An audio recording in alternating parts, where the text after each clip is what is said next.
I think it's very important to discuss what is critical in policy studies, which is the fundamental question for the critical policy studies.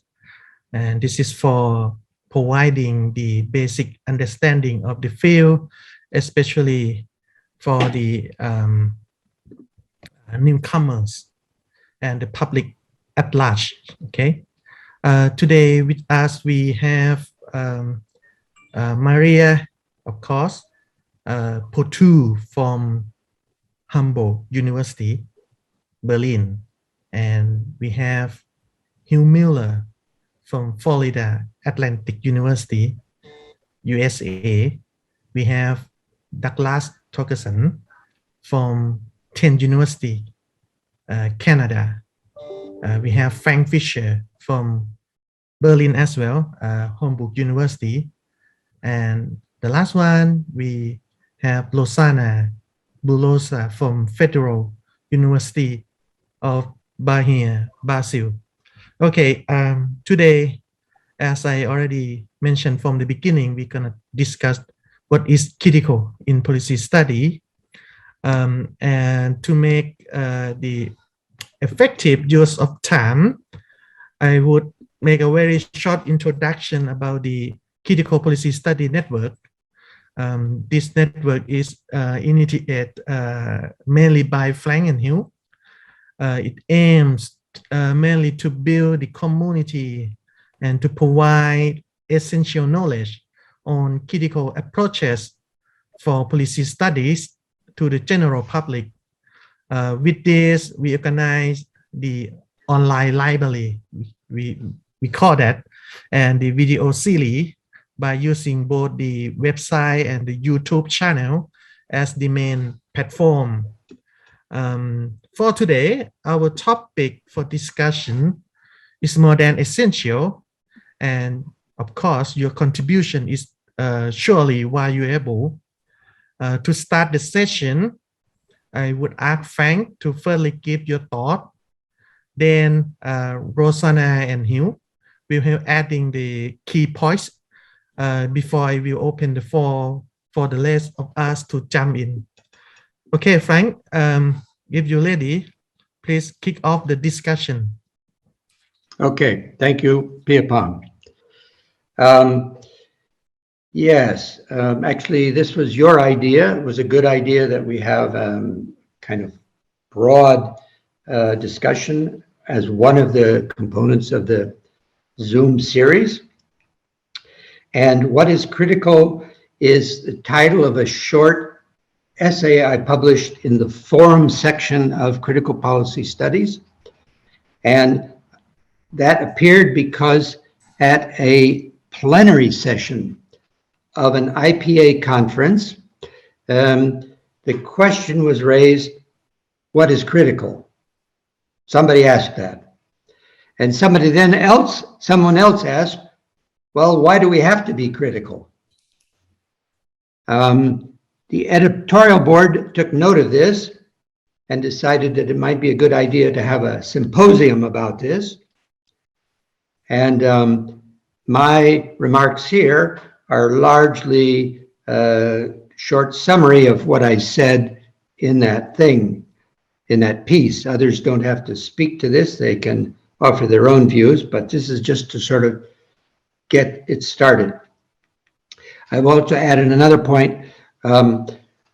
We also published that forum because we were concerned about the fact that we were getting a lot of interpretive papers, but they weren't critical.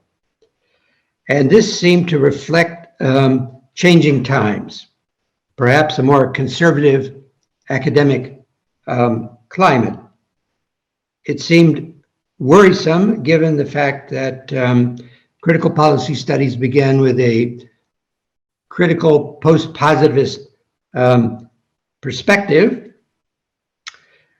When I was a graduate student, in turbulent times, featuring the war on poverty, the Vietnam War, feminism, environmental crisis, and on, critical was a sort of given theme.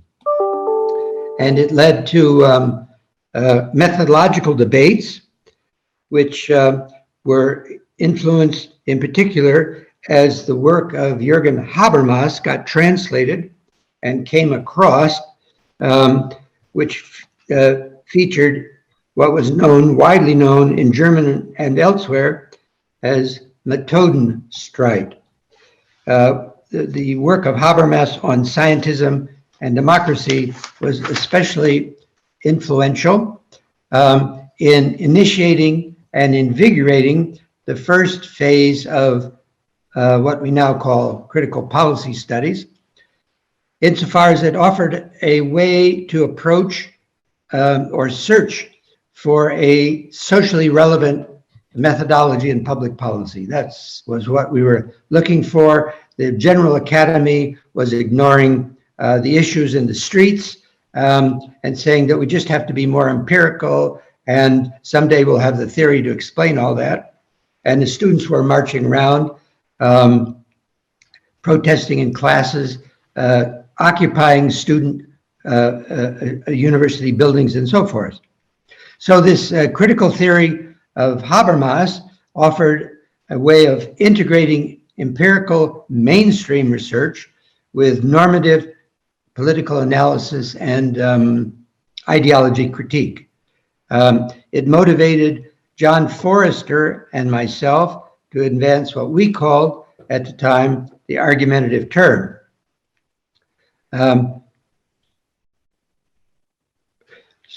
We had a debate when we formed the journal as to whether it should be called interpretive policy analysis or critical policy analysis, later studies.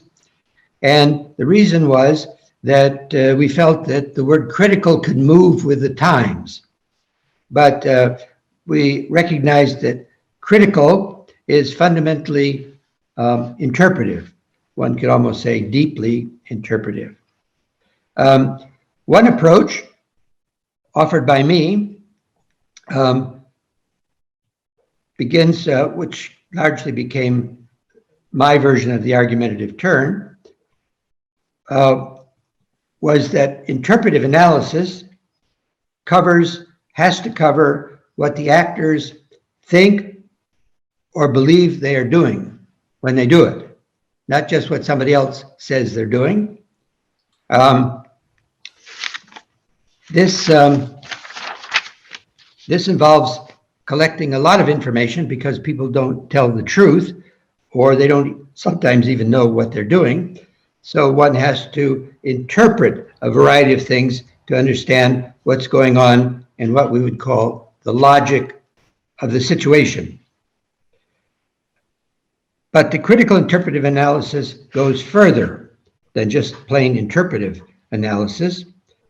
It reflexively examines the statements and actions against the social meanings associated with them, that is, the meanings the actors have, and investigates these meanings against higher level norms and values related to the theoretical frameworks of which they're a part.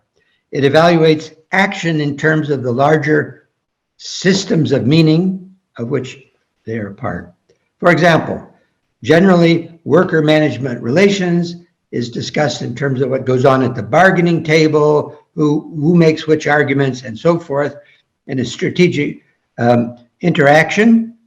But a critical perspective would take this to a next step and examine this set of exchanges in terms of capitalist structures, functions, and norms in which these discussions are embedded.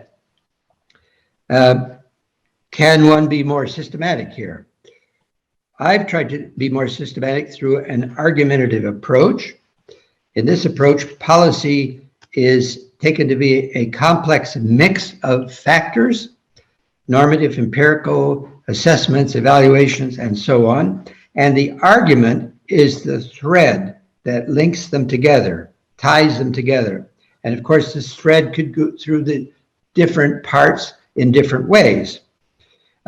Anyway, the critical approach seeks to link the full range of components.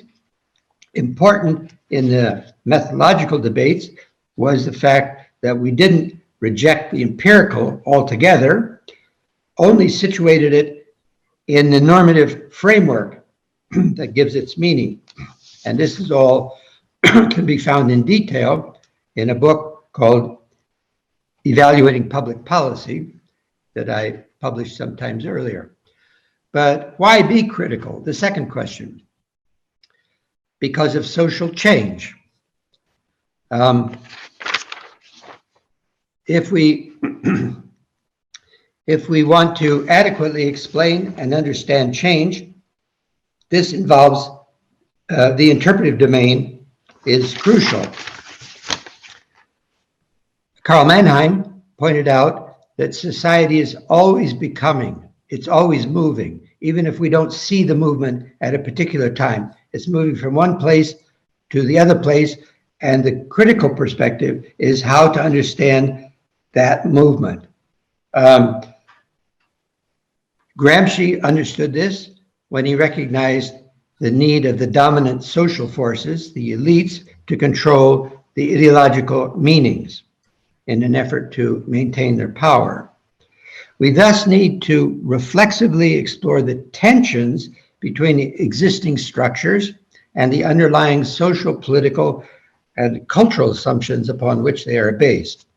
To simply assume that we can take these assumptions for granted, as positivists largely do, means that at later points in time, we ignore the fact that all institutions and structures take on self-serving ideological roles. The job of the critical policy analyst is then to monitor and be alert to these underlying social shifts. I give an example that the Negro becomes the black man. So it's the same body, but it constitutes a new set of social relations.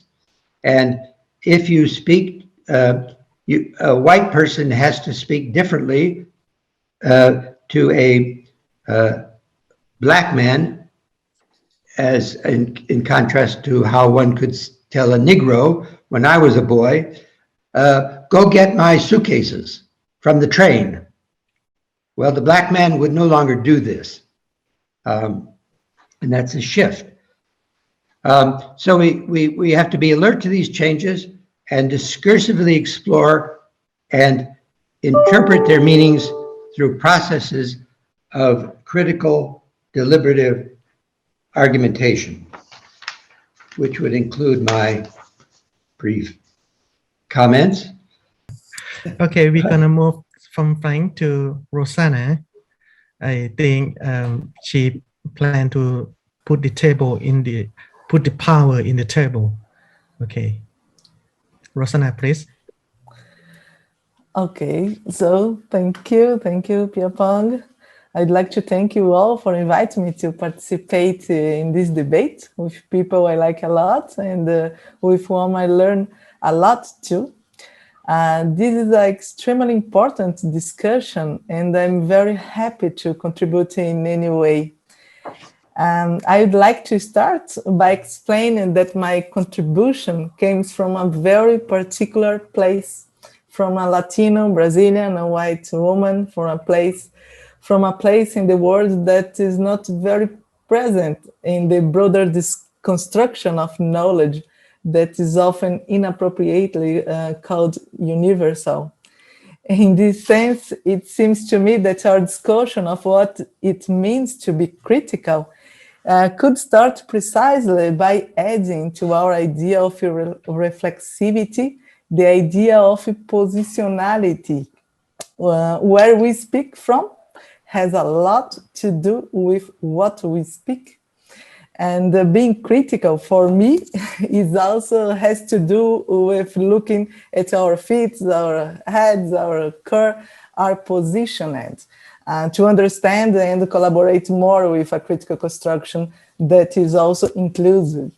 More and more, I believe, and I know you share this idea, that being critical also involves giving a geopolitical dimension to knowledge, to forms of rationality, to the way we interpret others and ourselves. And to do this, we need more voices from different places. We need the other value-based positionalities, as Patricia Hill Collins would say, with her standpoint feminist concept. So from this place of speech, as the Brazilian philosopher Jamila Ribeiro would say, I would like to suggest 3 directions of research and in practice, of course, and to broaden our discussion on critical debate on public policy. So the first, for me, the first is to critically deepen the notion of reflexivity, so important for critical policy studies, in work it together with the notion of positionality that I had just mentioned. I know that many will say that the second is already contained in the first, but those who do this usually feel recognized or included in the broader social process in which they know they are part of it. For those who do not feel equally included, reflexivity, in my opinion, is a notion that needs to be reorganized. Of course, we can start with Paulo Freire or with bell hooks, who related it to learning process. But we can already go beyond that, seeking a commitment, I think, to an epistemological evaluative inclusiveness. This will help us a lot to geopoliticize the critical debate, I think. In this way, the contribution of the literature of Black feminism, I think that are extremely relevant, which has pointed out very rigorous the different levels of epistemic violence with which we have to deal with, as Audre Lorde shows very well. And how this violence goes far beyond spoken and right languages, as they are embodied in all of us, as Ana Paula Martins would say. In our Latino, Black, Asian bodies, in how we model our daily life practice. This is, I think that this is a very tough discussion, no doubt, but it's very necessary, in my view, for us to broaden the critical debate. The second point, the second suggestion is to understand how debates are constantly built from network of knowledge and values that are also situated in network that already carry with them other knowledge, concepts, visions, and values. This seems a bit obvious for being part, for one that is part of the main network, which somehow even naturalizes their advocacy, but always their influence in the process, the political process or the political construction of knowledge in peripheral networks. But it cannot be taken for granted, I think. Be aware, I think that the network that we need to know that the network of knowledge that we are connected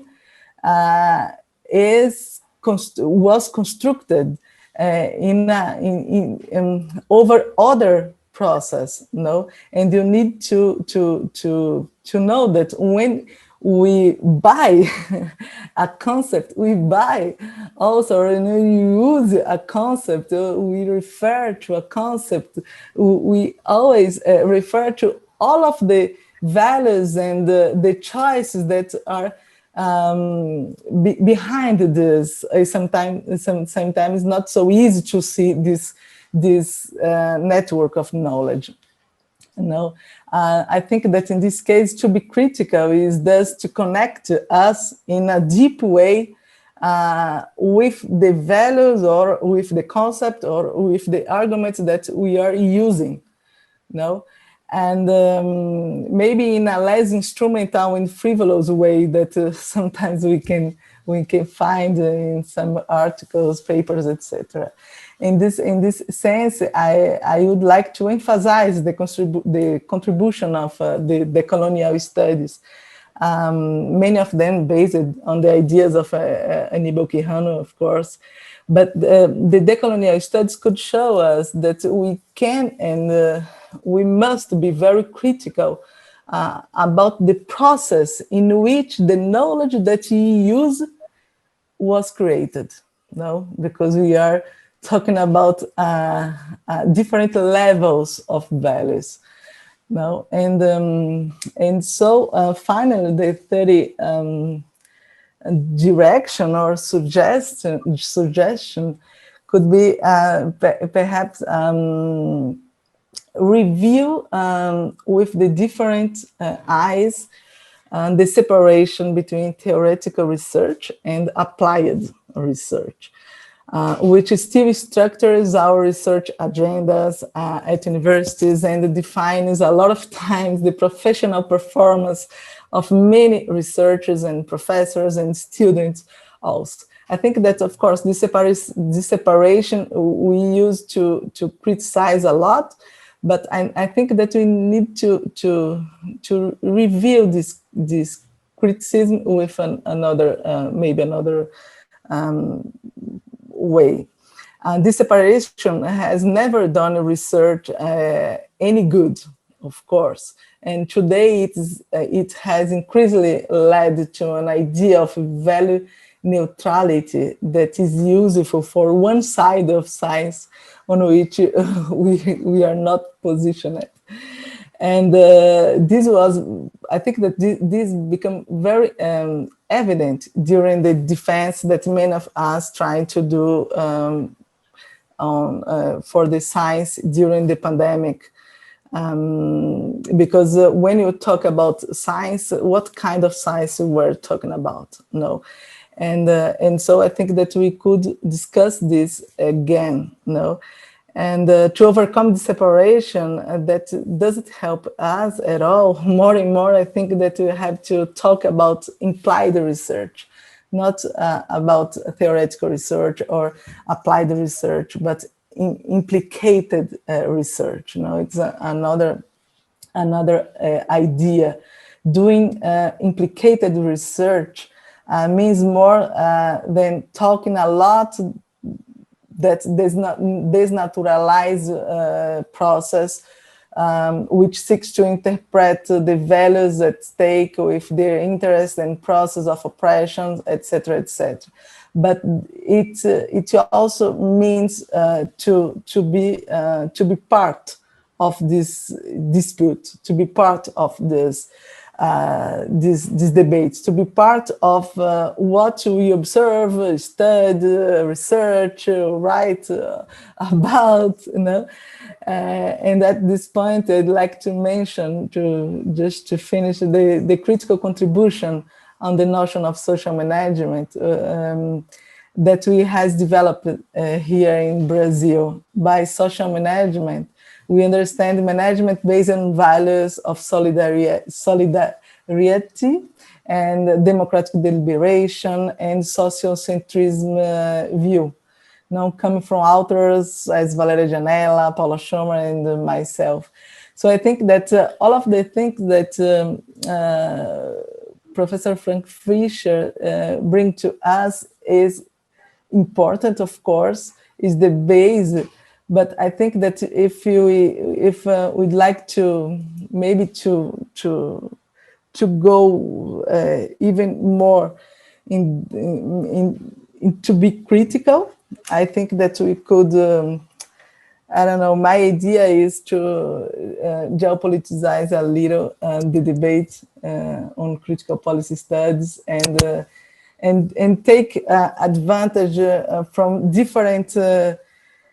Or make some connections with different constructions, debates, and studies that are on the table, and we could make some good connections and maybe be even more critical.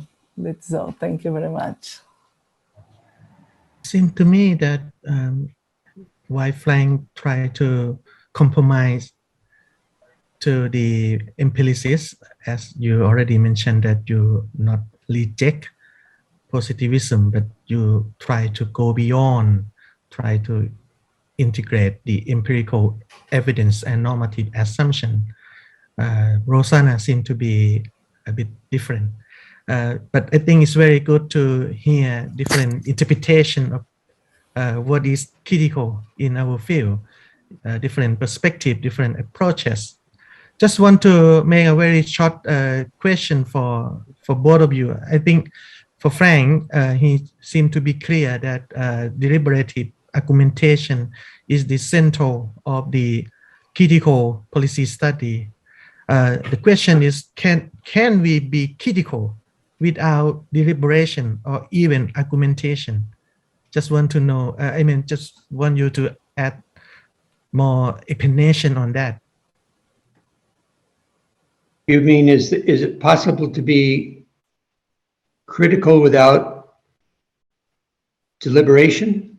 Yeah, you emphasize on that. You especially emphasize on that, yeah. Well,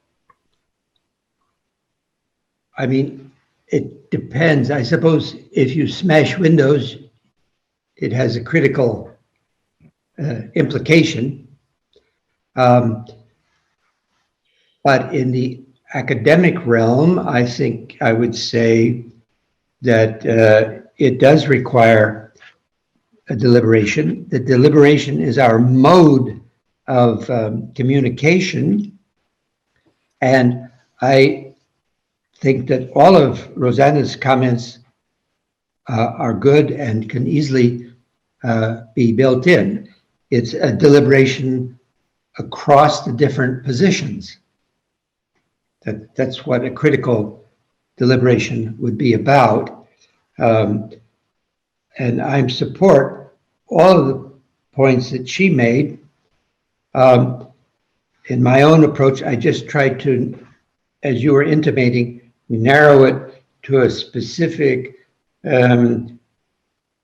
disciplinary debate that took place actually earlier. It is true. This is an earlier phase, and many more things have emerged.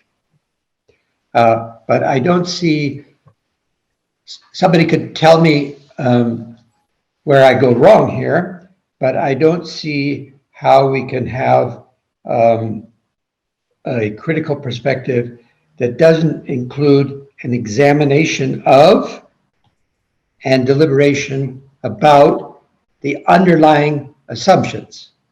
This is what's missing in normal mainstream research. It takes a society's given, and the society is built on particular assumptions. We look at what those assumptions are, how they were created, and what their implications are.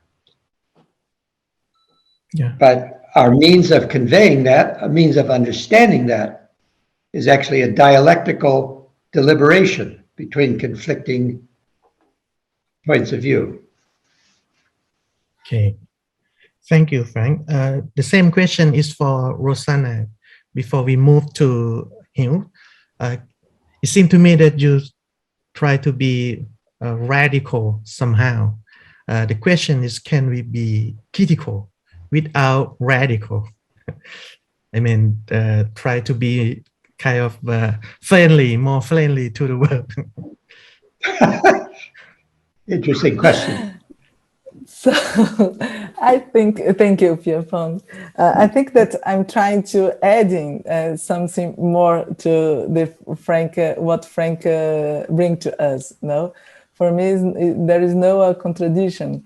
Is being critical. I think that nowadays we need to pay attention in other questions also. No, that not means that the questions that Frank brings is not important. It's really, really, really is the base. But to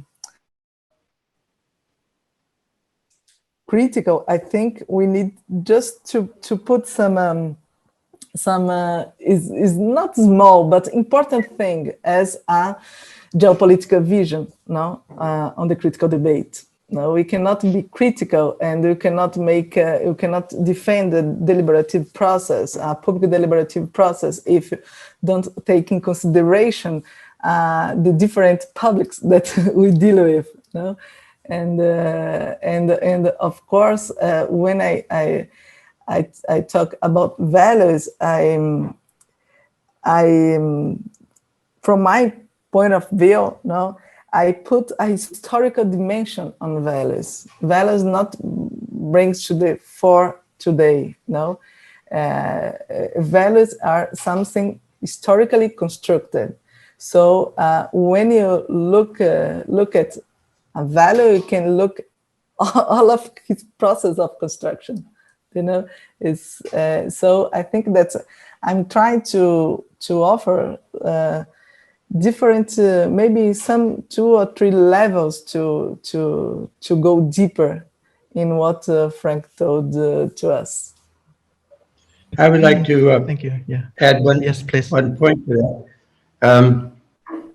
I said that society is always changing, and I think that this debate exchanges so far are an illustration of that. Mm-hmm. That much of what Rosana is presenting are the questions that are on the table today. These are new questions. They're questions about inclusivity. They're questions about race. They were always there, but they became more radicalized. I think that from the deliberative perspective, if one takes a really critical deliberative perspective and brings it into the world of decision-making, a world of action, it's quite likely that under certain cases, people will receive this information and get quite angry and want radical solutions. We have an extremely contemporary example. This is the environmental crisis.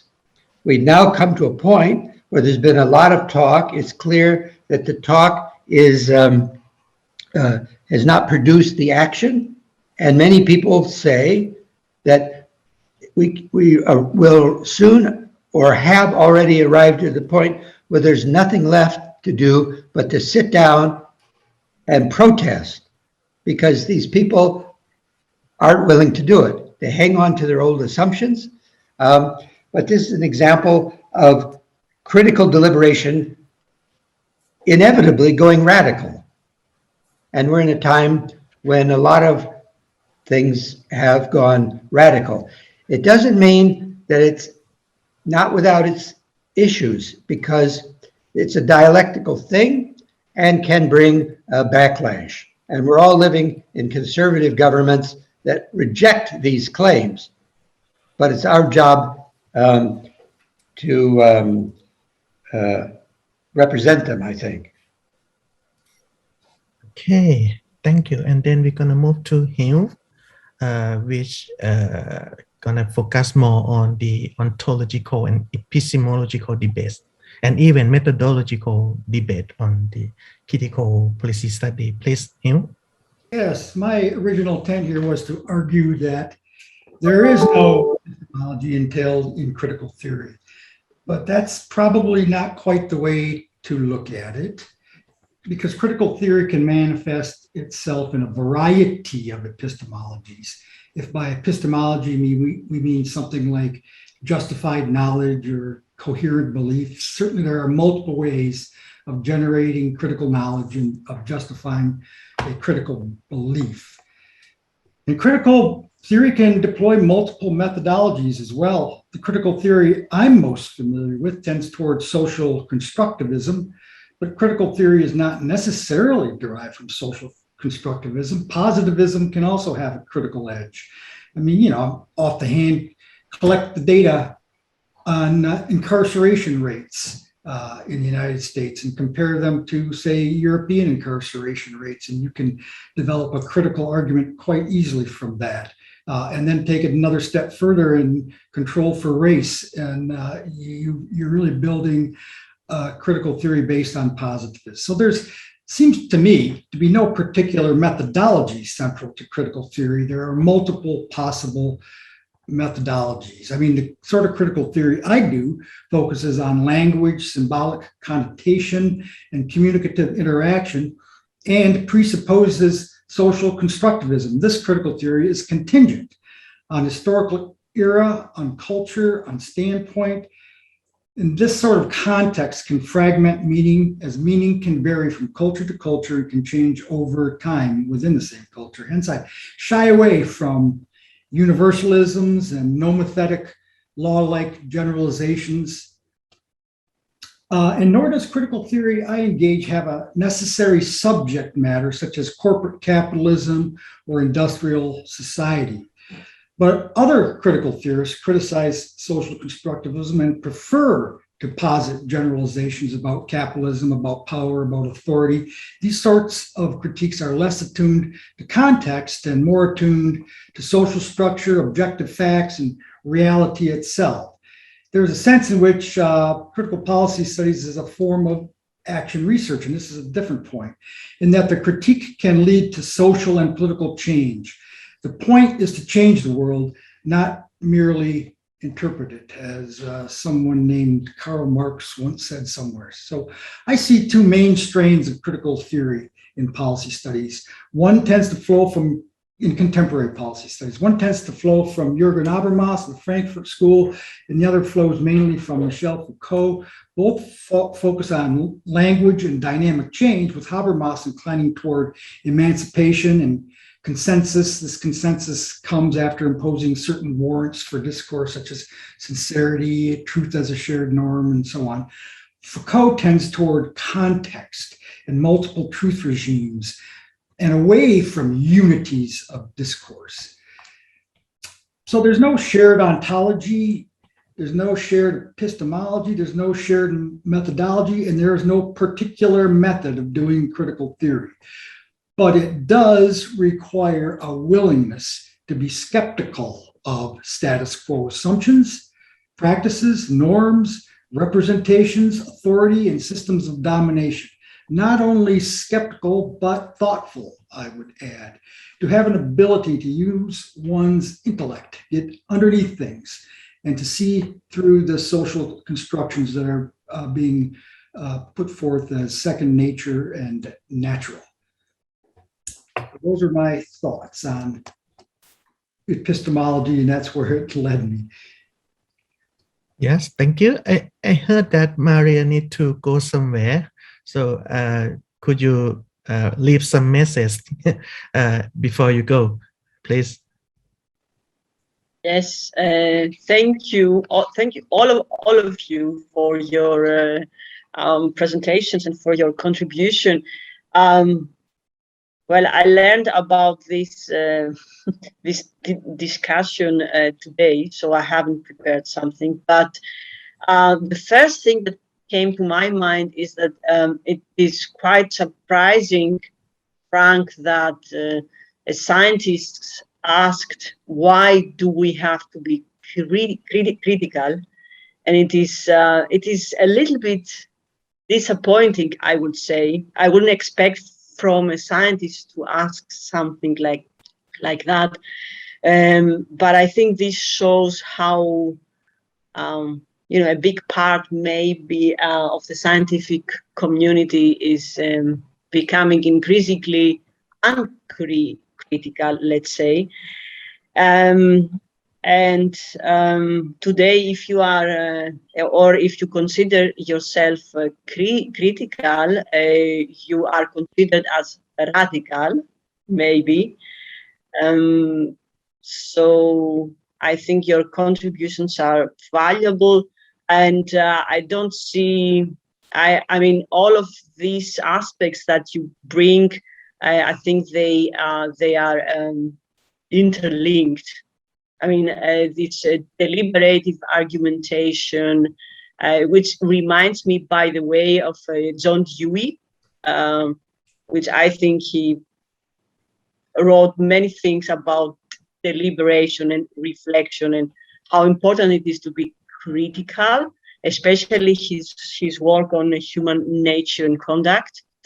And all of these aspects, Rosana, you brought Black feminism, colonialist theories, all of these, I think they contribute to what actually Frank, started with what is the meaning of critical and why it is important.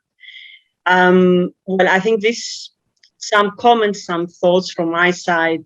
Thank you very much. Unfortunately, I have to leave. And I wish you a pleasant further discussion. Thank you, Maria. Thank you, Maria. Bye. Okay. And we now also have Dieter with us. Hello, Hi. Dieter. Yeah. Hello, sorry for the mistake. Okay. Then we're gonna move to Doug. Okay. I give you a very important question. Can critical be science? I'm sorry. Can critical be science? Yeah. Science. Yeah, science. Yeah. Well, I've got actually other things I want to say, but I can certainly say that critical is a characteristic of some who use the word science. What people have said generally, I don't have much to disagree with. I'm generally in agreement, particularly with the way Frank laid it out, but also the others. But I believe that although I don't disagree with anything said, I think something else needs to be said. Something else needs to be said about what critical is. So far, we haven't really touched that point. What is critical? Not in terms of policy studies, but just in general.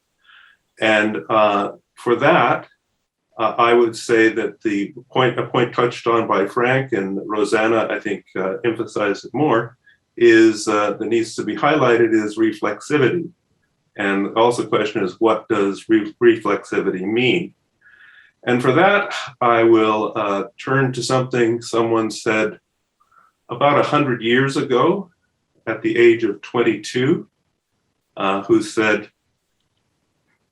this will give away who it is to some people, we must, as part of our study, expose ourselves to ourselves.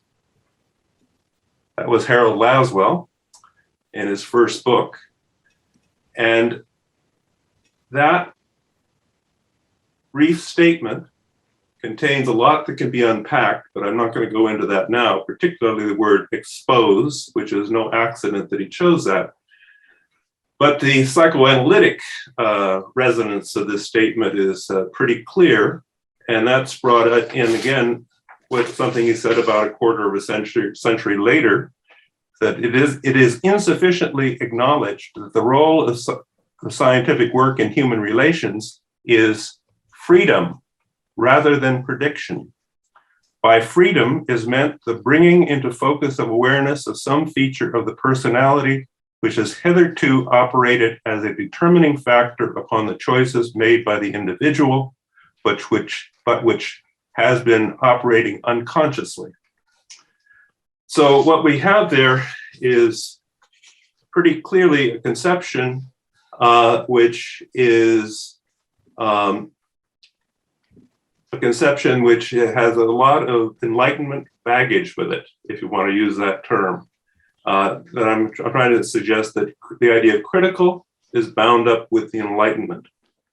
And for that, I want to turn briefly to Foucault and his response to Kant in What is Enlightenment?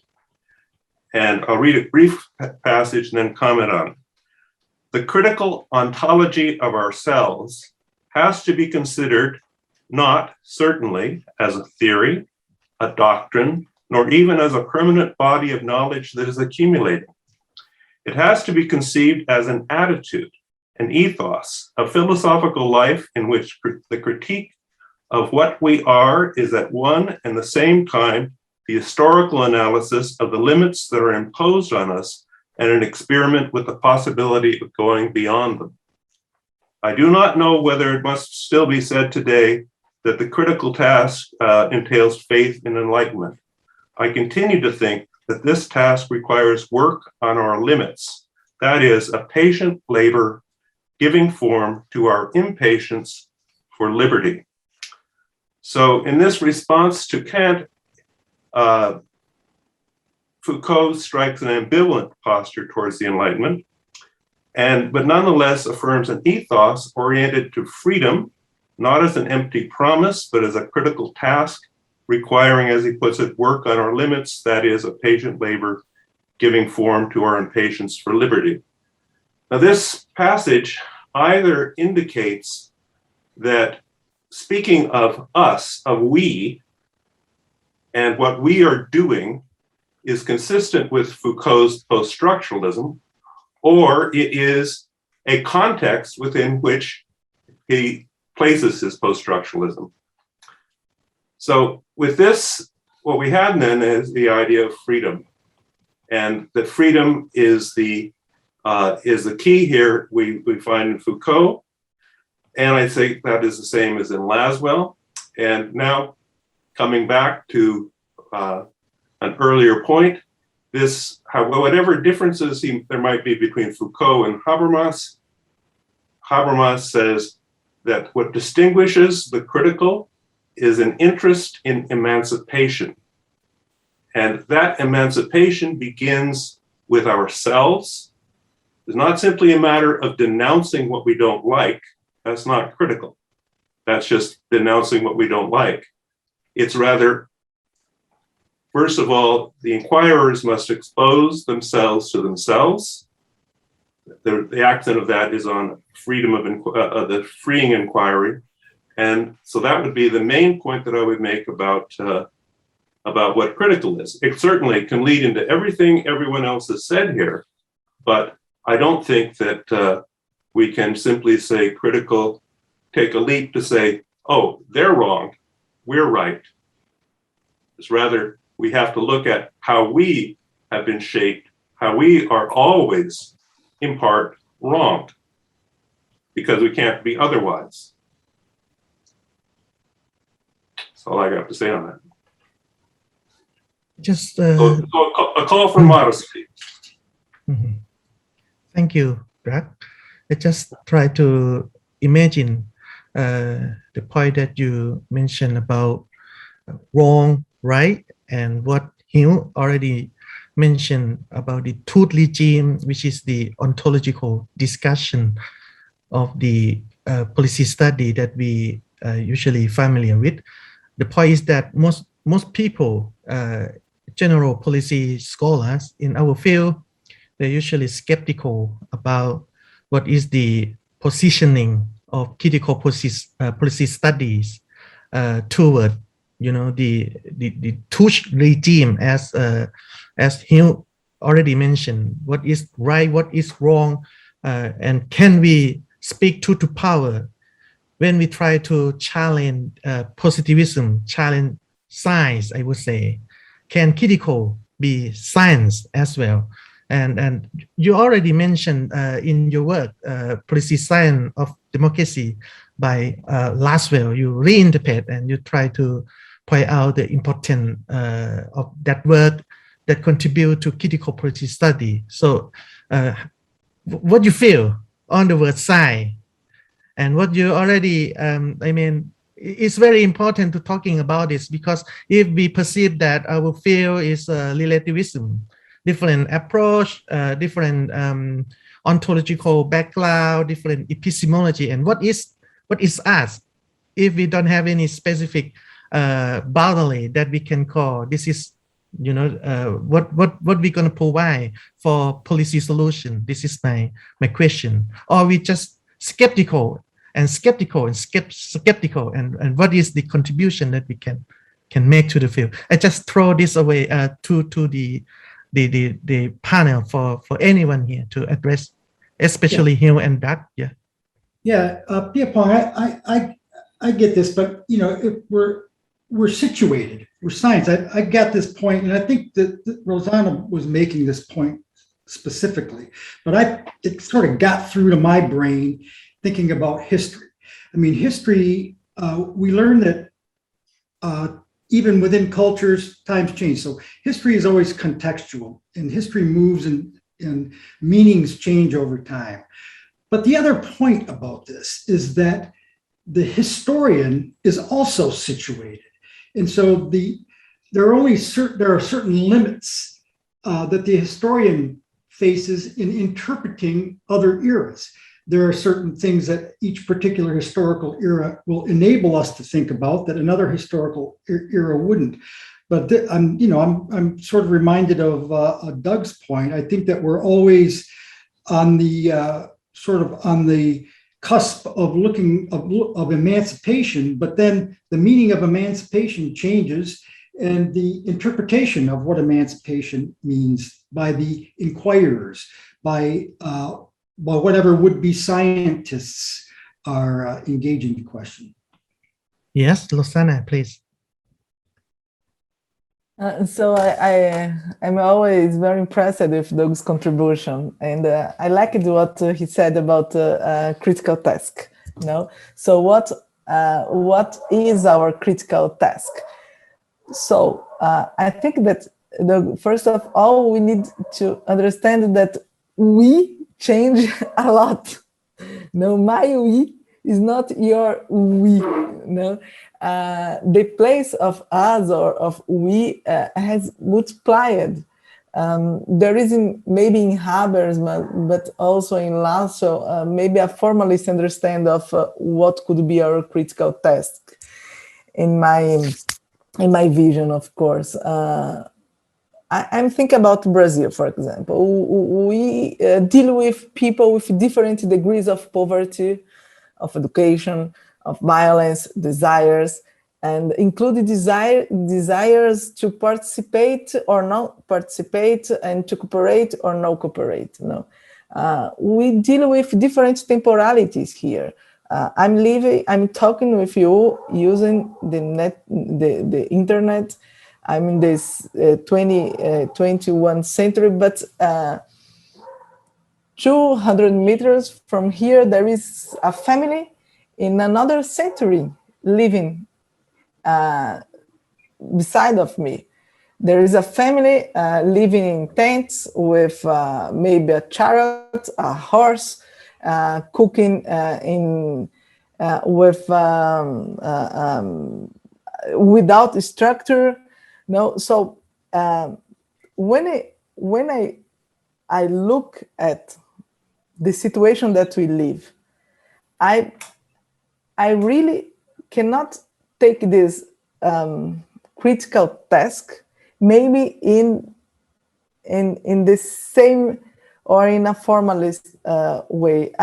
I'm not saying that you were formalist, of course not. I know that you aren't, but I'm talking about the practical political life here in Brazil, but in other countries in Latin America, in Africa, in Asia. No, the problems that we deal with.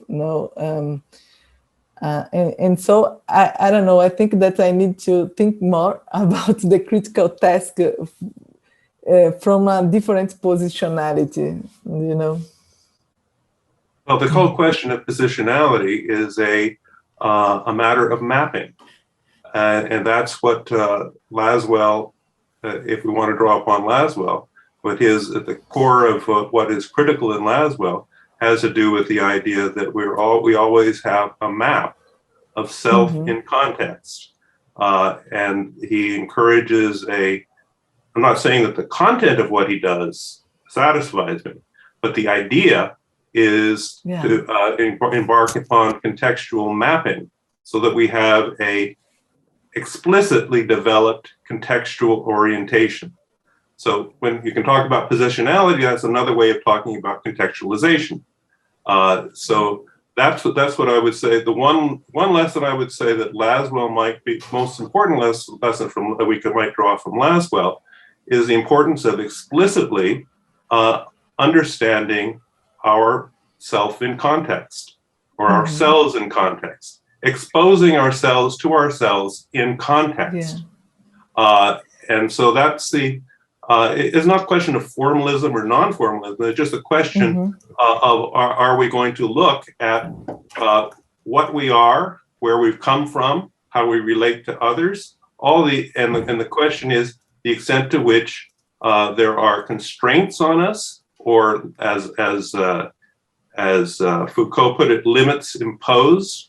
I keep wondering about the consistency of Foucault's position here with regard to his broader theories, but in any case, it's not a question of formalism. It's a question of reflexivity, and reflexivity requires, well, a lot of stuff. And it certainly. I think the question was, is critical necessarily radical? Critical is not necessarily radical, but I would say that in our context, the telos of critical is radical. That's where that's where it leads. That's where it's propelled. The problem is that being radical in our context is also possible as an attitude, but not possible as a consistent pattern of action, because the context that we're in acts back upon us. I'm thinking of the Virginia election last night. I'm thinking very concretely about the historical situation we're in. I'm not kind of off in the clouds here, but the situation we're in is what is the best thing to do right now? Propose and advance radical positions, radical transformations, or is it to protect the basic framework in which any discussion at all is possible? I would say that framework is not to be taken for granted. Can I come in? Yes, please. For a second, I mean, I feel urged a little bit to think about one dimension of positionality Rosana has brought in here, pointing to the non-academic and the non-privileged person basically next to us, which might alert us to the question, sort of like, is critical indeed a concept that can be accomplished in an academic setting and an academic discourse only. I'm not saying it cannot be accomplished in an academic setting, but it may require sort of like the recognition of the limits of academic discourse and the need to bring in other dimensions of the social conversation or non-conversation of our time. So I'm not sure if the dimension of critical not as a judgment, but critical as, and there I would disagree respectfully, as a radical analysis of what is, obviously requires maybe a recognition of things that are not just analyzed in books and in the mainstream kind of approaches. So the question of critical relates, to my mind, always back also to the agents, to the actors of critical activity and theorizing, if one wants to split it up at all. And if there's a limit of critical action and theorizing, then of course it can have much to do with the structures of oppression and the structures of limitation that, again, then would be subject to the analysis in order to meet the criterion of applying critical analysis.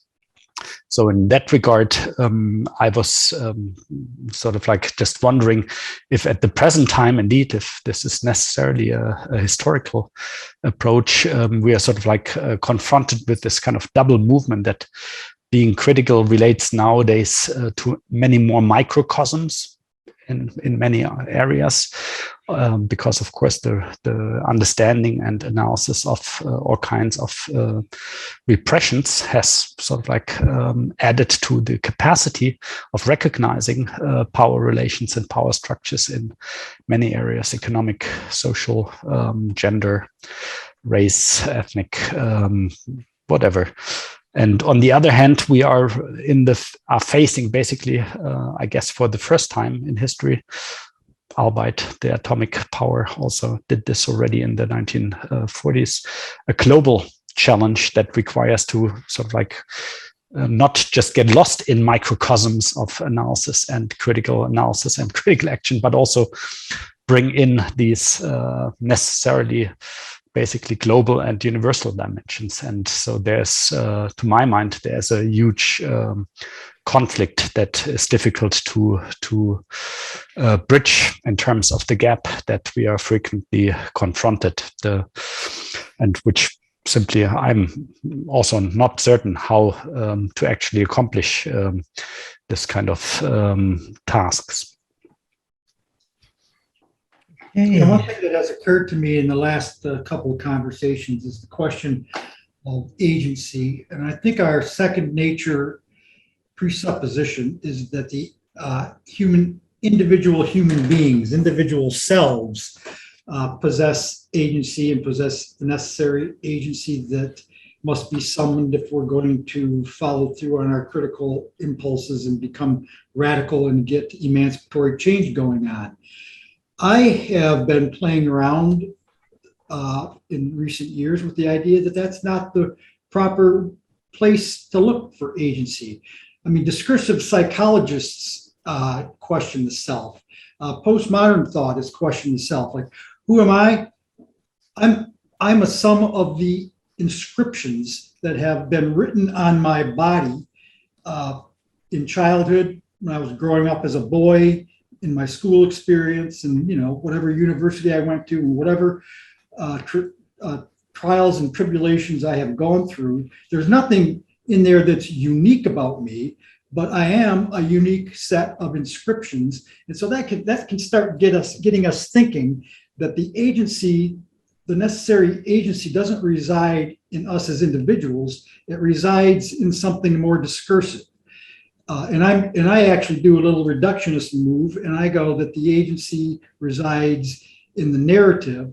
But that, for my point right now, for my philosophical point right now, I think we need to rethink where agency lies. It seems to me that it lies in the discourse, which is totally contextual, which is interrelational. It's relational with the people that we're in a conversation with.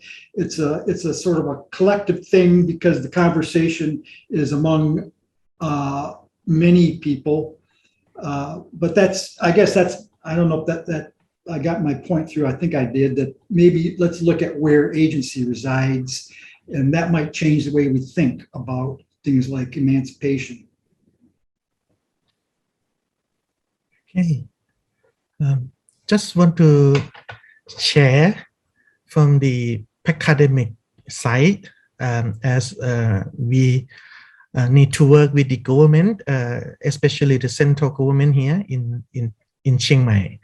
And so far we try so hard to connect between the critical thinking, critical approaches to the practical policy analysis and even policy design.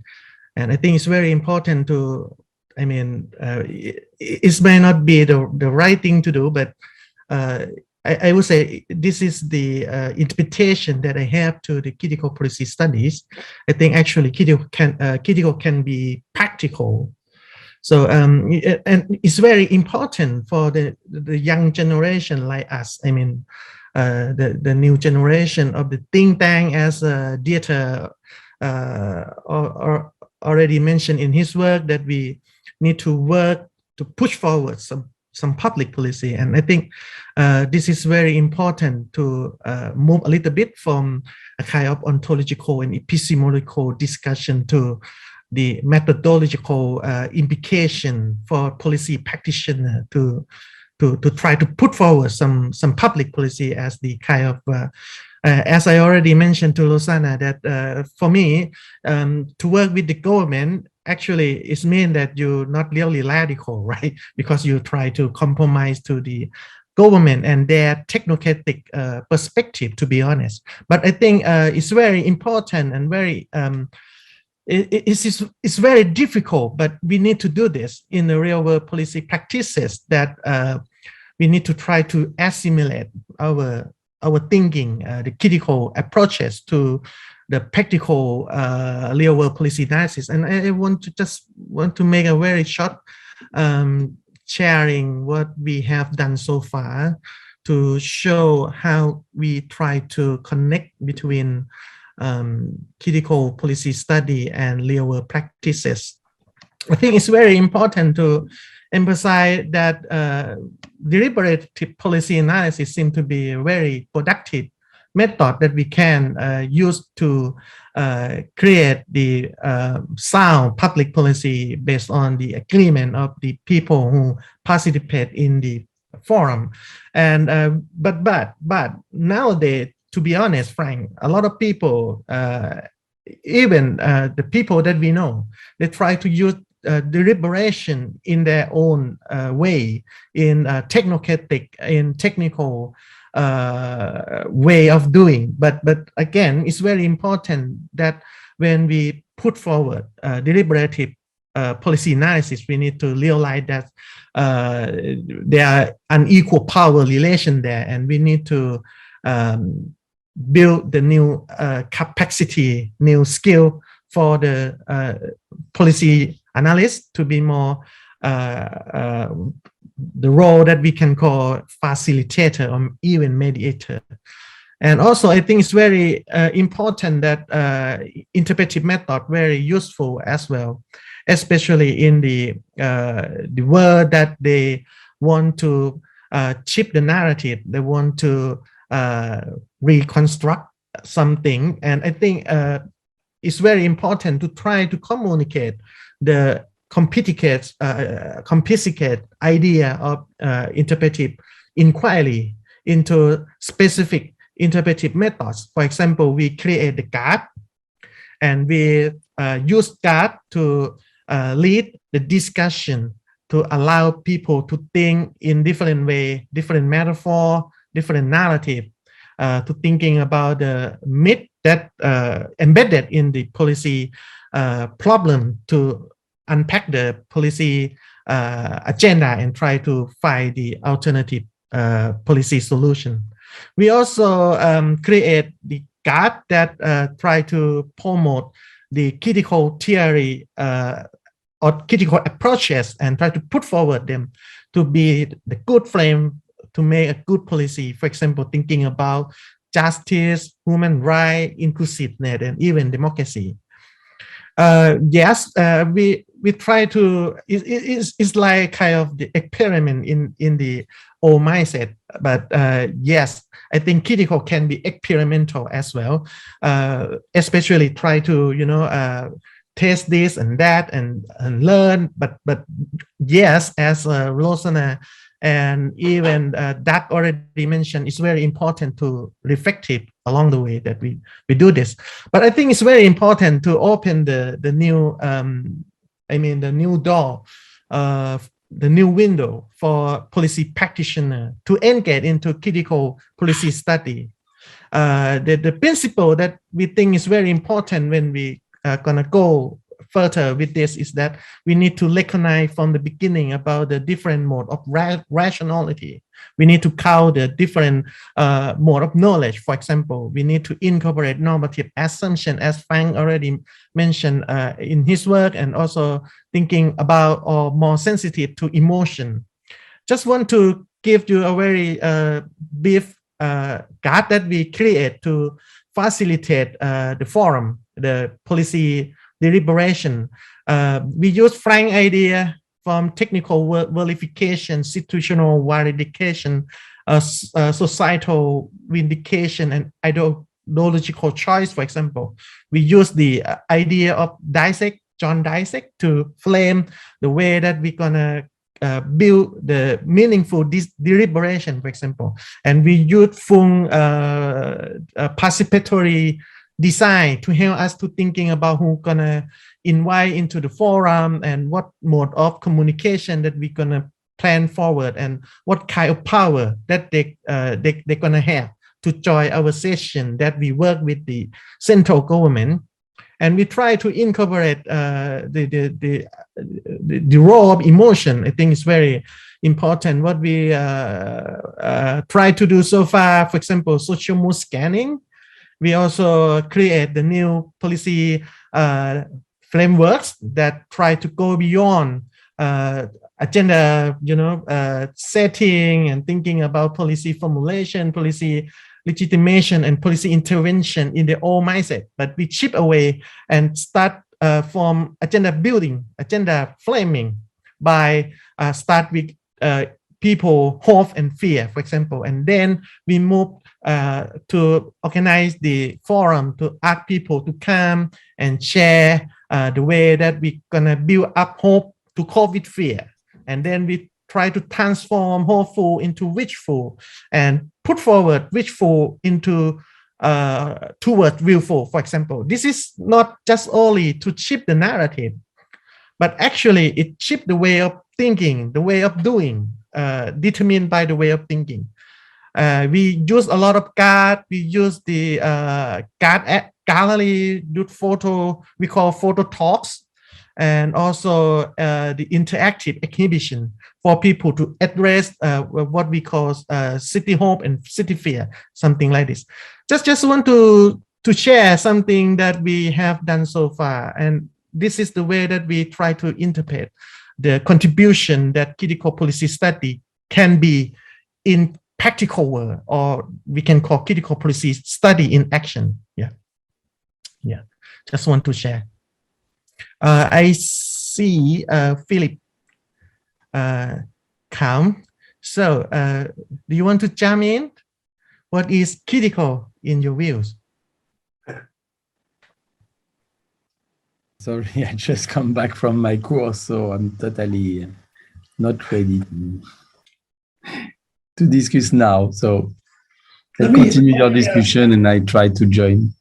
Okay, let me say something, Piyapong. And early on in your presentation, you were talking about power relationships, and then you, in your next slide, moved to talking about language and discourse.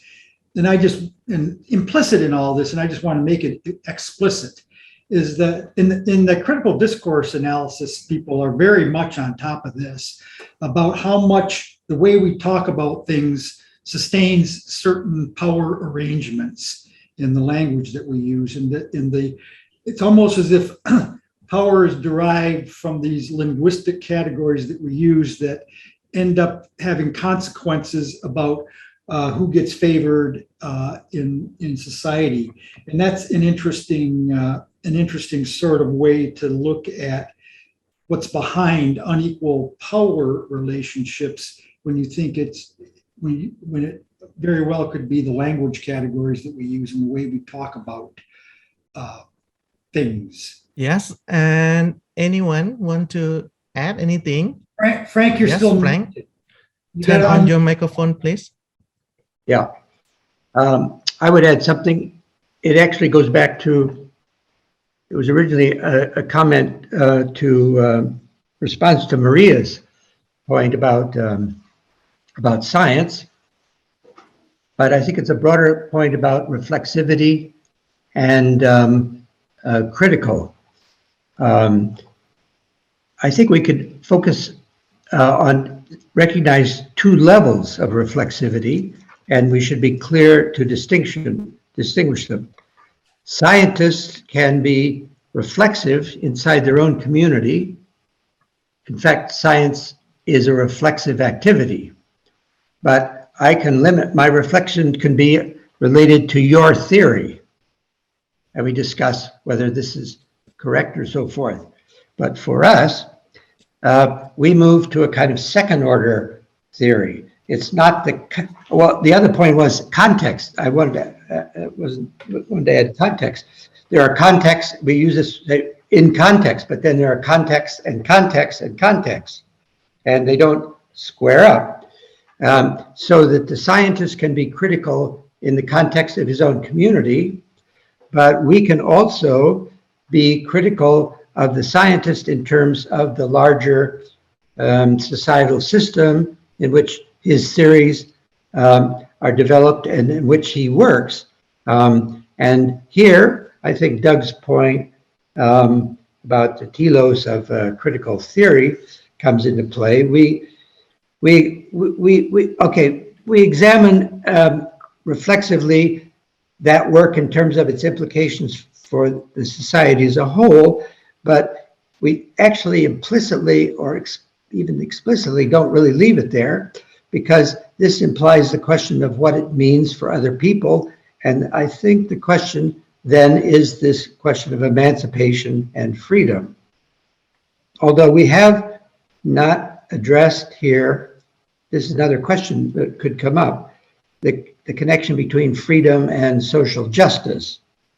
What does freedom mean if there's no social justice? To what degree do they have to fit together? My other point is that I think, and this might be seen by some as kind of retrograde, but I would argue that we need to maintain a distinction between academic work and practical action. They need to be interrelated, but the political philosopher has to, shouldn't be totally dedicated to some particular action point of view. In other words, he needs a broader kind of perspective that can feed the action perspective. And it's a different kind of person, actually, who does the deliberative policy analysis or engages in the action, which is as much political struggle in a situational context as it is an intellectual activity. Often an intellectual activity that draws on the work of these other, of the philosopher or the social theorist, who's developed concepts like risk society that influences environmental politics, or identity politics, or cultural politics. These are all conceptual frameworks that have shaped how we, and continue to shape how we think about things, or intersectionality is another thing that emerges, not from the, it's an interpretation of what's going on in the world of action, but I think that the applied action is a different kind of person and shouldn't be mixed up. It doesn't mean that there can't be an interaction between the two. I think there has to be, but there are, I would argue, and I'm sure that some would disagree, that there are two distinct roles here. They have common points of overlap, but they operate in a different way. And I would connect this to Doug's point about what happened in Virginia. We have in the United States a progressive movement, which I could fully support. They are right about the package that they want to see passed in Congress. It's an extremely ambitious thing. It speaks to all kinds of needs, but there is still the question of whether in the particular situational context that we find ourselves in, that this is the best strategic move to simply ram that forward. Now, I'm not saying it's good or bad, but I'm saying that that's a strategic question for deliberation, because as Rosana and others have pointed out, this can and will have a backlash, because it's a set of competing forces. And the Trump forces will use all of this to hammer back and may win, and we've lost everything. So there's this strategic tension between the ideas and the actions that we take. We can take strategic actions without giving up the ideals, but we recognize a more strategic way of moving toward them. just food for thought. Well, another way of putting it is that you need to decide what hill you want to die on. Right. I mean, I think the progressives in the United States have set a hill to die on that I'm afraid the entire country might die on. I don't share you guys' skepticism about that. I'm going fight your battles and win them or lose them as they come up, because we're always in a context. But what I was really wanting to get is what Frank started off on is this idea of emancipation, and I think this originally, Doug, you introduced this about a critical telos being something like emancipation, even though it doesn't necessarily get us there. That's what it aspires to. But I'm on board with that, except for this, and that is that what happens when we find a way to be emancipated, and what we are really doing at that moment is displacing the old truth regime with a new truth regime, to put it in Foucauldian terms. And then that new truth regime becomes the status quo power relations, the status control truth regime. And so it almost never ends. What was once, go ahead, Frank. Well, just a small interjection before you go on. There's a distinction here between me finding my own emancipation and the society emancipating itself. Those are two different things. My emancipation doesn't lead to a broader one. It might contribute to it. Hopefully it would, but in a Foucauldian sense, this doesn't change the overall power relations of the society. And I would also add, just as a footnote, I agree, you take the battles where they come, but you might want to have strategic maneuvers in the struggle as to how you trick them you defeat them by trick. In other words, it has to be sometimes subtle to win. Anyway, I'm sorry to interrupt. My main point was about emancipation. Yeah, no, I got my point. I'll turn it back to Piyapong to manage the conversation. Maybe Dieter had something. We still have roughly 10 minutes. If you want to add something, please. Dieter? Yeah. I thought when we were talking before about certain limits with regard to the notions of critical and possibly emancipation, like in the real life circumstances of the divide between academics and other people in society, rich and poor in society, or with regard to the sort of like opportunity on possibility even to move from one's own sort of like reflection and experience to the larger social questions. That one of the important tasks of trying to be critical would be to recognize or attempt to recognize what keeps us from being critical at points. Sort of like is one exercise that is very practical and doesn't contradict the methodological approaches that Piyapong has, for example, demonstrated with regard to the applied policy research of which of course is inspired by critical policy studies. But I guess even in such circumstances, it's really critical. It's critical to recognize sort of like limits of critical approaches.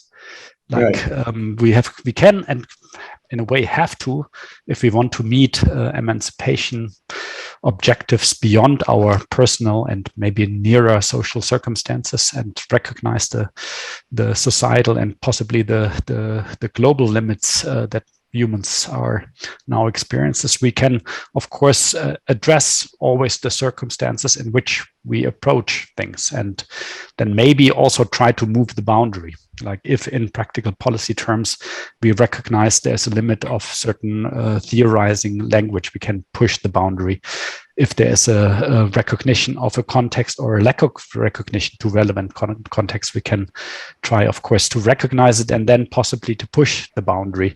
I mean, that's part, I think, of a critical approach to start with recognizing limits of existing approaches and then, asking, what can I do to possibly, and sometimes we have to be courageous to move forward. And I think, Frank, with regard to this necessary distinction between, say, academic, more generally intellectual work and practical work, I would only want to complicate the problem and suggest that the increasing professionalization of academic work, the kind of increasing sophistication in every discipline and so on and so forth, has actually created barriers that have been possibly and arguably lower in the old days between action and practice than they are today.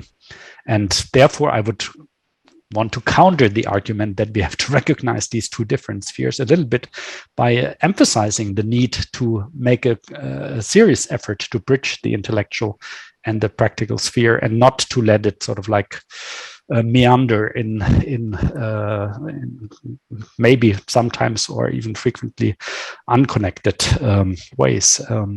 But I mean, the most important point I want to make is actually that we need to constantly make an effort to understand the limits of critical approaches, to actually be possibly able to push such limits and move to the present circumstances, which may require a different critical approach than it was needed in, the past 10 years ago, 50 years ago. Okay, Dad, you raise Yeah, your hand first. I just want to clarify one thing. When I spoke of the telos, I did not mean that the telos of critical inquiry was emancipation. My view is that emancipation, or an interest in freedom, is part and parcel of a critical approach. What I did say was, under certain historical circumstances, that is to say ours, a critical approach has the telos of a radical prescription. But even that radical prescription requires reflection upon the actual situation that you're in and what the implications of that of seeking that radical prescription are, and whether or not that is the correct point on the agenda for making those moves. These are matters of political strategy and tactics, which I think are always implicated in critical thinking, but which have a logic of their own. Philippe, we still have time for you. Would you like to add something, please? Sorry, it's difficult because I have not followed the beginning of the discussion. But it's not the first discussion about critics and what is critics. I have in different places. I'm always fascinated by the multiple meaning of the concept of critics, as Frank suggests, also in different places. What I generally use, and it's probably very hard in France, but probably also in different network, is the term critics is totally linked in France to Bourdieu and critical sociology, which is come also from the tradition of École de Francfort and the School of Frankfurt and the term critics. It's the idea that the role of social science is to help to show what is the structure of the constraint, what is the norm, what is the structure of constraint, which is that the people don't see and who contribute to, for example, accept for people their domination. And it's typical on Bourdieu to say, okay, there is a social reproduction. School is a place of social reproduction. Social activity is also an activity of social distinction. So the main idea is people are dominated, and because they are dominated, we need to, as sociologists or as social scientists, to show them that there is this structure of domination that they accept too much. And this is how emerged the idea of emancipation. So you are emancipated because of social scientists, you can see what you don't see in this tradition. The main debate there is around this critical sociology is the idea that the social scientists have a kind of a view which is outside the society. And the main critique there is around the critical sociology, and the main debate in France since 20 years around is to say, no, this idea of the social scientists is outside the society when they build critics is false, because they always use the same kind of things, and people have more conscience from the social structure and the social conscience than what we imagine. And for example, we have a large movement in France that we call from critical sociology to sociology of critics, to understand what is critics of social activity, what kind of roles they play. And the main idea of Boltanski, for example, is to explain that the critics play an important role to the capacity of the critics play an important role for the capitalists to adapt themselves.